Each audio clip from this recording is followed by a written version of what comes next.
धुळे शहरातील एकमेव ठिकाण म्हणजे गंगा टाइल्स सप्लायर शॉप. आमच्याकडे सर्व प्रकारच्या टाइल्स उपलब्ध आहेत. यामध्ये ceramics, oil tiles, floor tiles, vitrified tiles, steps and riser tiles, parking tiles, kitchen sink, sanitary ware इत्यादी.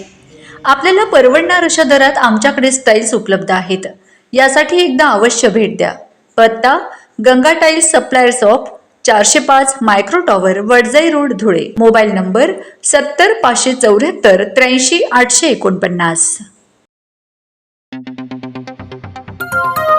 आपण बघत आहात डिजिटल इंडियाचे डिजिटल न्यूज.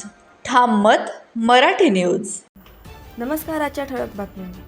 संविधानावर वादग्रस्त वक्तव्य करणाऱ्या राजीव झा विरोधात आंबेडकरी संघटना आक्रमक. जळगाव जिल्ह्यातील अमळनेर येथे कथा सांगत असताना धुळे शहरातील रहिवासी असलेले कथाकार राजीव झा यांनी भारतीय संविधानाबद्दल वादग्रस्त विधान केल्याने मोठा वाद निर्माण झाला आहे.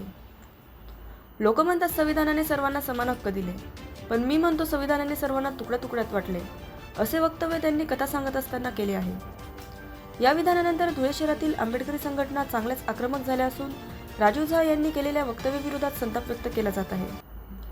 संबंधितांवर तात्काळ गुन्हा दाखल करून कठोर कारवाई करावी अशी मागणी आंदोलकांनी केली आहे. दरम्यान धुळे शहरात डॉ. बाबासाहेब आंबेडकर यांच्या पूर्णाकृती स्मारकासमोर आंबेडकरी संघटनांनी आंदोलन सुरू केले आहे. यावेळी आंदोलकांनी जोरदार घोषणाबाजी करत तीव्र निषेध नोंदवला. या घटनेमुळे परिसरात तणावाचे वातावरण निर्माण झाले असून कायदा व सुव्यवस्था राखण्यासाठी पोलीस प्रशासन सतर्क झाले आहेत.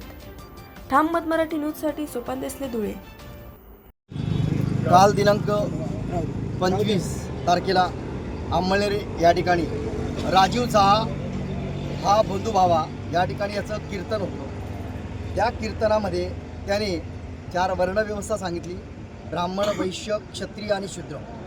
हे जी वर्णव्यवस्था आहे, ह्या वर्णव्यवस्थेला डॉक्टर बाबासाहेब आंबेडकरांनी ज्या पद्धतीने भारताला संविधान सुपूर्द केलं आणि हे संविधान दिलं, ते संविधान आणि वर्णव्यवस्था या दोघांची त्या ठिकाणी मांडणी केली. ती मांडणी करत असताना संविधान हे कशा पद्धतीने चुकीचं आहे. जेव्हा ही वर्णव्यवस्था होती त्यावेळेस या ठिकाणचे जी काही लोक होते, भारतामध्ये राहणारे जी काही 18 पगड जातीची जे लोक होते ते चांगल्या पद्धतीचं होतं, अशा प्रकारचं त्याला पहिलं वक्तव्य केलेलं आहे. दुसरं वक्तव्य तो असं म्हणतो की या ठिकाणी राहणारे जी काही लोक आहेत, मग ते तेले असतील, चामार असेल, सोनार असेल, मातंग असेल, तांबोळे असेल, वेगवेगळ्या प्रकारच्या जातीच्या लोकांना याने उद्देशून असं म्हटलं की ह्या लोकांना संविधानाच्या माध्यमातून जे कास्ट सर्टिफिकेट मिळतं आहे, ज्या सवलती मिळत आहेत त्या चुकीच्या मिळत आहेत. तिसरी गोष्ट सगळ्यात महत्त्वाची अशी की संविधान हे कशा पद्धतीने चुकीचं आहे. जर संविधान नाही राहिलं असतं, वर्णव्यवस्था राहिली असती, तर ह्या ठिकाणी समाजाचं आणि भारत देशाचं या ठिकाणी चांगलं नाव झालं असतं. म्हणजे संविधान चुकीचं आहे या पद्धतीचं जे काही वक्तव्य आहे, हे वक्तव्य त्यांनी त्याच्या स्वतःच्या मुखातून या ठिकाणी व्यक्त केलेलं आहे.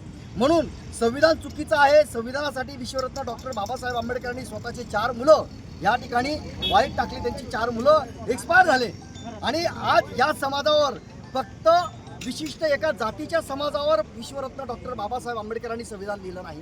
संविधानामध्ये 18 पगड जाती, SC, ST, NT, VGNT, OBC 85% जातीचे लोक या ठिकाणी लाभ घेत आहेत. मला या ठिकाणी असं म्हणायचं आहे, ज्या पद्धतीने हा व्यक्ती अशा प्रकारचं वर्णन करतो, या बोलतो, तर याच्यामुळे आमच्या या ठिकाणी भावना दुखवल्या गेलेल्या आहेत. म्हणून संविधानाबद्दल बोलल्यानंतर याच्यावर सरळ सरळ देशद्रोहाचा गुन्हा दाखल होतो. 153A, 295A ह्या पद्धतीने त्याच्यावर गुन्हा दाखल झाला पाहिजे. आणि 2023चा BNS जो काही कायदा 173 प्रमाणे याच्यावर देशद्रोह आणि अॅट्रॉसिटी ॲक्ट प्रमाणे गुन्हा दाखल झाला पाहिजे. जर हा गुन्हा दाखल झाला नाही तर आम्ही रात्रीपासून या ठिकाणी संपूर्ण भीमसैनिक या ठिकाणी 8 वाजेपासून बसलेलो आहे. आता जवळजवळ 12 वाजता आहेत. या ठिकाणची जी काही पोलीस प्रशासन आहे, ते पोलीस प्रशासन आम्हाला असं सांगतं की त्या ठिकाणी अमळनेरला तो व्यक्ती बोललेला आहे. अमळनेरला बोलल्यानंतर तिथं त्याचा गुन्हा दाखल होईल. तिथल्या PIशी ज्यावेळेस आम्ही चर्चा केली तर तो PI असं म्हणतो की आमचा लीगल ॲडवायझर दुसऱ्या दिवशी 11 वाजता येईल आणि 11 वाजता आल्यानंतर आम्ही बघू. म्हणजे ह्या ठिकाणी संपूर्ण प्रशासनाला ह्या बंधुभावाने आपल्या मुठ्ठीमध्ये ठेवलेला आहे. याच्यावर पोलीस प्रशासनाचा मोठा दबाव आहे, म्हणून याच्यावर गुन्हा दाखल होत नाही. हेच नाही तर रात्री 3 वाजता एक घाणेरड्या कॉमेंट्स आमच्या समाजावर वेगवेगळ्या पद्धतीने येत आहेत. यांच्यावर देखील गुन्हा दाखल झाला पाहिजे. म्हणून आमचं संपूर्ण या ठिकाणी भीमसैनिकांचं हे म्हणणं आहे, जोपर्यंत देशद्रोहाचा गुन्हा त्याच्यावर दाखल होत नाही तोपर्यंत ह्या ठिकाणी आम्ही जन आंदोलन या ठिकाणी चालू राहणार आहे. जय हिंद, जय महाराष्ट्र. महाराष्ट्रातील ताज्या घडामोडींसाठी पाहत रहा ठाम मत मराठी न्यूज. तसेच आमच्या चॅनलला लाईक, शेअर, सबस्क्राईब करायला विसरू नका.